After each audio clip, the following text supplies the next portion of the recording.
The restart of production of our plant in Atessa, Sevel, is extremely important for two main reasons. First of all, because we reopened one of our most important plants where we produce the Ducato, the leader in the European market in the category of vans, and also because it's the result of a collaboration between our teams, experts, and the unions, and because at the end of the day, for us, the most important thing is the safety of our teams and the people working in our facilities.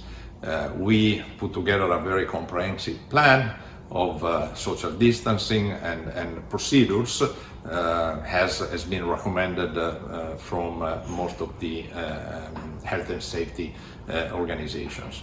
But obviously this will not be a restart like turning on a switch, because it will be a gradual return to work in our facilities, in our plants, and so that we will be able to guarantee those standards of social distancing that have been recommended. At the same time, also we need to wait also for the reopening of our dealers. That is a fundamental element for the restart of production of our plants.